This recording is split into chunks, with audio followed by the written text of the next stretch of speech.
साल भर का होता था 2 करोड़, मेरी सड़कें होती थी 40।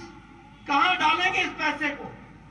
लेकिन प्रधानमंत्री मोदी जी के प्रधानमंत्री ग्रामीण सड़क योजना में एक एक सड़क पर 5-5 करोड़ रुपए आया और हमारी सारी सड़कें बनकर के तैयार हुई, गांव में सड़क पहुंची, सभी मौसम में चलने वाली सड़क पहुंची। ये भी हमको ध्यान में रखना चाहिए। गैस का सिलेंडर, बोलिए बहनों, आपको पहुंचाया गया कि नहीं पहुंचाया गया?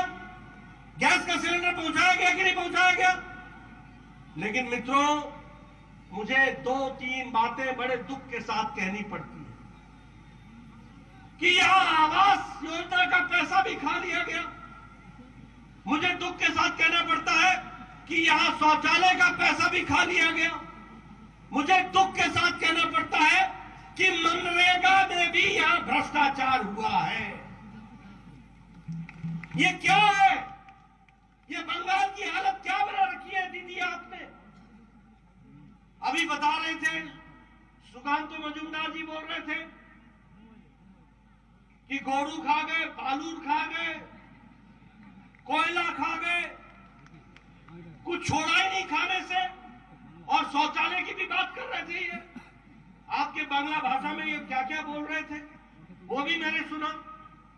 कैसी हालत ला करके खड़ी कर दी है। पैसा भेजे मोदी जी, पैसा भेजे मोदी जी, और यहां तुम घोटाला कर लो, और जब तुम्हारी इंक्वायरी हो तो बोलो कि भारत सरकार मेरी दुश्मन है। चोरी भी करनी और सीना चोरी भी करनी, चोरी भी करोगे और सीना चोरी भी करोगे। अभी अभी सुधेंदु अधिकारी जी कह रहे थे धोरो धोरो, चोर के धोरो, जेल में भरो। मित्रों, कमल के वोट पर निशान लगाओ, धौर भी देंगे, जेल में डाल भी देंगे, याद रखना। ये मैं आपको बताना चाहता हूं। आप चिंता मत करो, आपने एक काम करो, और वो काम ये है कि कमल के निशान पर वोट डालो, और हम उनको धौरेंगे भी और जेल में डालेंगे भी। ये भी आप ध्यान रखें। लेकिन मित्रों, मैं आपका ज्यादा समय नहीं लेना चाहता हूं। सारी बातें सुकांतु मजूमदार जी ने आपको बता दी है, सारी बातें आपको सुधेंदु अधिकारी जी ने बता दी है। केंद्र पैसा भेजता है और आपके यहां भ्रष्टाचार होता है। बोलो, टोलाबाजी होती है कि नहीं होती है? बोलो, आपने प्रधानमंत्री गरीब कल्याण अन्न योजना में अनाज की चोरी की है कि नहीं की है? आपने गरीबों को अनाज पहुंचाने में भ्रष्टाचार किया है कि नहीं किया है? आपने प्रधानमंत्री आवास योजना के पैसे में घोटाला किया है कि नहीं किया है? आपने सौभाग्य योजना में घोटाला किया है कि नहीं किया है?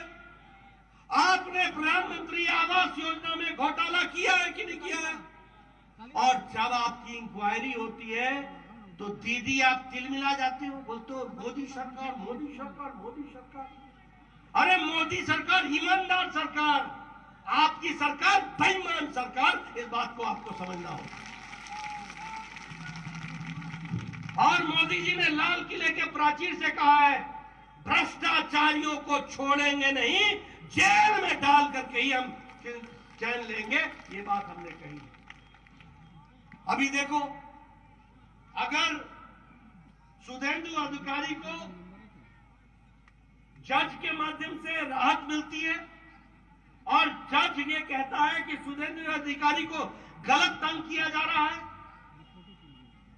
तो तृणमूल कांग्रेस के कार्यकर्ता जज के खिलाफ खड़े हो जाते हैं और जुडिशरी के खिलाफ आवाज उठाते हैं। अगर तुम्हारी इंक्वायरी प्रधानमंत्री आवास योजना में हो जाती है तो आप गुस्सा कर जाती हैं और आप बोलती हैं कि हमारे को काम नहीं करने दिया जा रहा है। अगर आपकी इंक्वायरी मनरेगा में किसानों के पैसे को खाने पर होती है तो आपको चिंता हो जाती है। आप बताइए, सबसे ज्यादा ह्यूमन ट्रैफिक क्या हो रहा है कि नहीं हो रहा है? सबसे ज्यादा महिलाओं पर अत्याचार हो रहा है कि नहीं हो रहा है? आप बताइए, सबसे ज्यादा भ्रष्टाचार हो रहा है कि नहीं हो रहा है?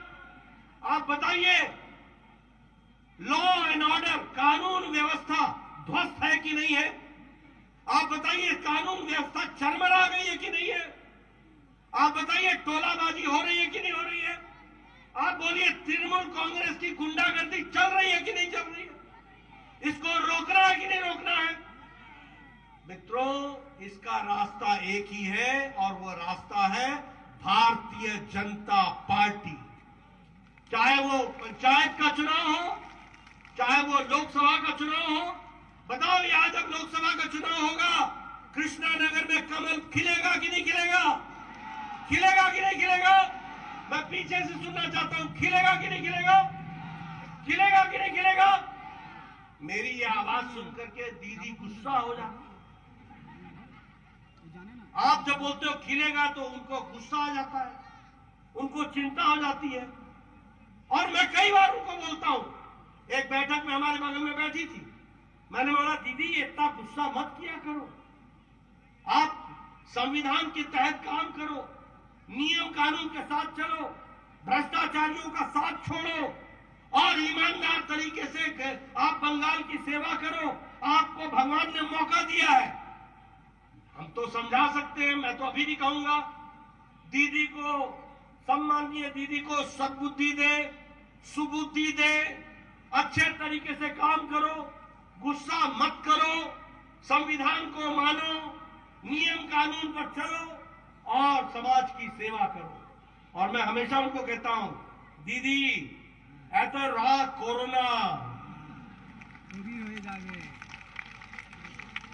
स्वास्थ्यের জন্য ভালো নয়,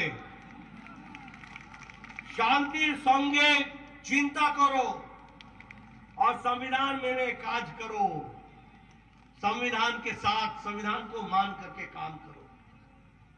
ये राजनीति में आना जाना लगा रहता है, सत्ता किसी की भी नहीं होती है। हमने सिद्धार्थ शंकर रे के समय से देखा है, हमने सीपीएम का जमाना भी देखा है, हम आपका भी जमाना देख रहे हैं और बंगाल की जनता कमल का जमाना देखने के लिए आतुर हो रही है। इस बात को हमको समझना होगा और इसलिए मैं आपसे ये निवेदन करने आया हूं, ये जो जंगल राज यहां चल रहा है, दीदी को सुबुद्धि दे, उनके पास अभी मौका है, वो ठीक करे। और अगर ठीक नहीं करेंगे तो ये जनता सबको सबक सिखाना जानती है और ये जनता आपको भी सबक सिखाएगी और भारतीय जनता पार्टी को आगे ले जाएगी, ये मेरा विश्वास है। मित्रों, मैं आपका ज्यादा समय नहीं लूंगा, सिर्फ एक ही निवेदन करने के लिए आया हूं कि भारतीय जनता पार्टी सारे देश में आगे बढ़ रही है। आदरणीय प्रधानमंत्री मोदी जी के नेतृत्व में गांव, गरीब, वंचित, पीड़ित, शोषित, दलित, युवा, महिला, किसान, सबकी चिंता हो रही है तो आदरणीय नरेंद्र मोदी जी कर रहे हैं। और जब मैं बंगाल की बात करता हूं तो मैं आयुष्मान भारत यहां खड़ा करना चाहता हूं। गरीब लोगों को मुफ्त इलाज हो, इसकी चिंता करना चाहती है, लेकिन दीदी बोलती है होबे नॉय, होबे नॉय, होबे नॉय, करना नहीं। आप बोलो ऐसी चीज रहनी चाहिए क्या? यहां आयुष्मान भारत लागू होना चाहिए कि नहीं होना चाहिए? गरीबों का इलाज होना चाहिए कि नहीं होना चाहिए? गरीबों को मुफ्त इलाज करने के लिए उनकी ऑपरेशन की सुविधा होनी चाहिए कि नहीं होनी चाहिए? इसके रास्ते में जो रोड़ा अटका है उनको घर बैठाना चाहिए कि नहीं बैठाना चाहिए? बैठाना चाहिए कि नहीं बैठाना चाहिए? तो उनको घर बैठाओ और यहां के लोगों को काम दो और बंगाल को आगे बढ़ाओ, सारे देश के साथ आगे ले जाओ।